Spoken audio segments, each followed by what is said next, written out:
Bonjour à tous, Joan Moubé, évangélisation en action. Ce message va complètement, radicalement changer ta perspective par rapport à ta délivrance de la pornographie, de la masturbation et de toute addiction sexuelle. Aujourd'hui, c'est le jour où Dieu te délivre.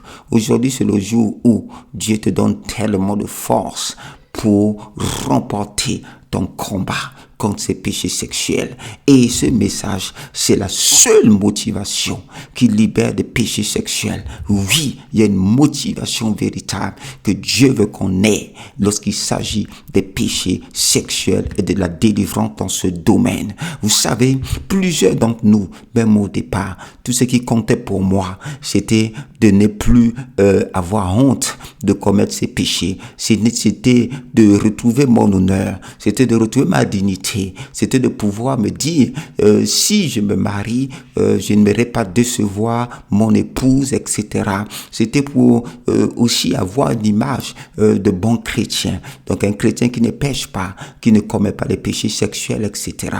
D'autres choses, c'était de pouvoir avoir mon énergie à nouveau, parce que les péchés sexuels prenaient la place dans ma vie. Vous savez, ces habitudes-là, on cherche pas même des risques pour pouvoir se satisfaire, s'auto-satisfaire, etc. Et c'était ça mes motivations. C'était ça. C'était pour que, faut pas qu'on m'attrape un jour et j'aurais honte, etc. Non, c'était ça mes motivations. Mais ces motivations, aussi bonnes qu'elles sont, tournent autour de notre ego. Ça tourne autour de notre ego. Et c'est ce qui nous donne par la perspective divine par rapport à notre délivrance des péchés sexuels. Parce qu'on va voir un passage pour commencer dans 1 Corinthiens au chapitre 10, le verset 31. Voilà ce qui est écrit. Soit donc que vous mangiez, soit que vous buviez, soit que vous fassiez quelque autre chose, faites tout pour la gloire de Dieu. Et ça, c'est révolutionnaire. Ça a révolutionné complètement ma perspective. Vous voyez, vous ne le faites pas pour vous.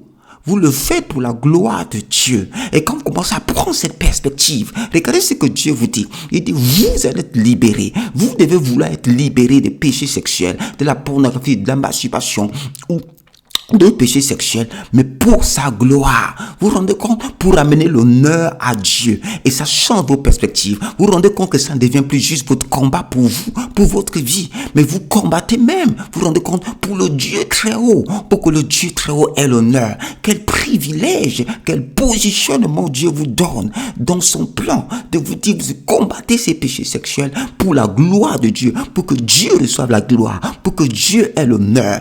Et c'est ça, la véritable perspective. Et là, vous partez des autres régions, aussi bonnes soient-elles, d'accord, pour avoir cette perspective divine. Voyons qu'un autre passage, dans Ésaïe au chapitre 42 et au verset 8. Je vais le lire calmement. Je suis l'Éternel, c'est là mon nom, et je ne donnerai pas ma gloire à un autre, ni mon honneur aux idoles. Vous voyez, il y a quelque chose qui est précieux pour Dieu. D'accord? C'est sa gloire. Dieu doit recevoir toute la gloire. Pas parce que, en donnant la gloire à Dieu, ça lui fait du bien. C'est quelque chose qu'il veut collectionner. Non. C'est parce que c'est la vérité ultime. C'est une vérité ultime, en fait. La gloire revient à Dieu. C'est une vérité universelle. C'est une vérité fondamentale dans la vie, dans la création. C'est que la gloire, en fait, appartient à Dieu. C'est parce que c'est ce qui lui revient, en fait. Vous voyez? C'est par exemple aujourd'hui, vous avez acheté une voiture, d'accord? Cette voiture est à vous, d'accord? C'est quelque chose qui vous appartient, d'accord? C'est quelque chose qui est à vous, ok? Et pareil, la gloire, c'est quelque chose qui est à Dieu. Il n'y a pas autre chose, en fait. Il n'y a pas d'alternative que un homme va prendre la gloire ou un objet ou ici des idoles, etc. Non. Et encore moins, notre corps ne doit pas devenir une idole pour nous dans le cadre de la pornographie, de la masturbation. Mais c'est vers là qu'on va. Vous voyez, lorsqu'on est dans ces péchés sexuels, je ne donnerai pas ma gloire à un autre. Et ça, vous commencez à comprendre que oui, en fait, la vérité de ma vie, c'est que la gloire revient à Dieu. C'est ça la vérité. C'est une vérité. Vous voyez, de la Bible, c'est une vérité éternelle. C'est que la gloire revient à Dieu.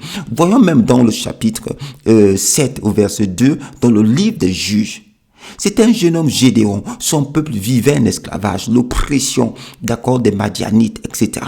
Et à chaque fois qu'ils essayaient de récolter ce qu'ils avaient semé, eh ben, l'ennemi venait et l'ennemi ravageait tout. Vous voyez, ils étaient découragés, désespérés. Et comme parfois on peut dans des situations justement d'addiction. Ils ne voyaient pas d'espoir. Mais un jour, l'ange de l'Éternel vient le voir, lui dit, toi tu es un vaillant héros, etc. Dieu le valide. Mais regardez, lorsque Dieu l'envoie maintenant dans une émission, voilà dans Juge chapitre 7 au verset 2, l'Éternel dit à Gédéon, parce qu'il avait amené une grande armée avec lui, le peuple que tu as avec toi est trop nombreux pour que je livre Madian entre ses mains. Il pourrait en tirer gloire contre moi et dire, c'est ma main qui m'a délivré. Vous voyez comment Dieu tenait à sa gloire. Il savait que oui, ce peuple, je vais leur donner la victoire. Mais dans les conditions où ils sont, ils vont tirer gloire. Sa discipline va tirer gloire. Sa capacité peut-être à prier va tirer gloire. Ses jeunes vont tirer gloire. Mais non. Ça, non, je ne peux pas. Gédéon, tu dois réduire ça. Vous voyez, nos capacités, etc. Tout ça, c'est bien. Dieu nous les a donnés pour les utiliser. Mais Dieu utilise tout ça pour nous amener à un endroit, à un positionnement où lui, il nous délivre maintenant.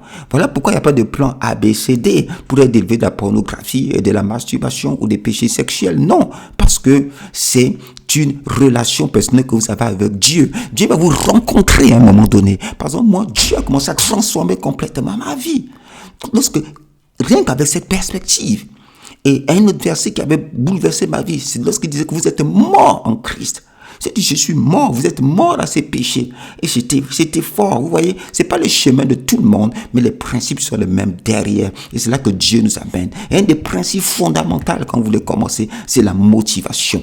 Votre motivation, vous voulez lire pour la gloire de Dieu. Et vous commencez à vous mettre à l'écart. Voilà encore un passage qui va vous montrer combien la gloire de Dieu dans votre délivrance doit être au premier plan, doit devenir votre motivation. Et là, vos autres motivations doivent baisser. Regardons dans Actes chapitre 12, les versets 21 à 23. Il s'agit même de quelqu'un qui ne croit pas forcément à Dieu. Vous voyez, le roi Hérode. Il ne croit pas forcément à Dieu, mais pourtant, il va être puni pour avoir pris la gloire de Dieu. Voilà. Actes chapitre 12, les versets 21 à 23.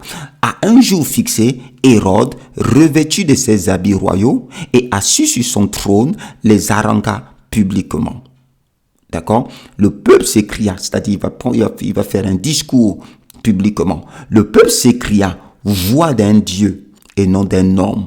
Au même instant, un ange du Seigneur le frappa, parce qu'il n'avait pas donné gloire à Dieu, et il expira rongé des vers. Vous voyez, peu importe nos situations actuelles, c'est Dieu qui est en train d'amener les bénédictions dans ta vie. C'est pas ta force, etc. C'est pas tes jeunes. C'est pas tout cela. C'est pas ta capacité à écouter les messages, à les mémoriser, à retirer même des révélations. Non, c'est Dieu qui t'amène sur un chemin. C'est le Saint-Esprit qui est en train d'amener sur un chemin. Et il va te délivrer. Mais mets devant ta face que ton but, en fait, de la délivrance, c'est la gloire de Dieu. C'est pour vivre pour Dieu, si tu veux. C'est la gloire de Dieu. C'est pour que Dieu reçoive la gloire. Dieu qui t'a donné ce corps, tu vas l'utiliser comme lui veut, d'accord? Et c'est ça, il va tirer gloire, etc. Dis-toi, c'est son but. Tu ramènes ton corps, tu ramènes ton âme, ton esprit, ta vie dans les couloirs que Dieu a prévus pour tout homme, de le glorifier, de le servir, d'accord? Le servir, c'est pas forcément être dans un poste, faire des choses, non. Le servir, c'est obéir à ses commandements, marcher selon ses voies. D'accord? Le corps est pour le Seigneur. Glorifiez donc Dieu dans votre corps et votre esprit qui appartiennent au Seigneur. Vous voyez? Glorifiez donc Dieu dans votre corps et votre esprit qui appartiennent au Seigneur. Et on va lire ça, c'est dans 1 Corinthiens chapitre 6, les versets 20. Ok? Donc ça, on va finir par ce passage-là. Vous voyez? Et c'est ce qu'on nous dit ici. Donc votre corps, vous voulez l'amener. D'accord? Car vous avez été racheté à un grand prix.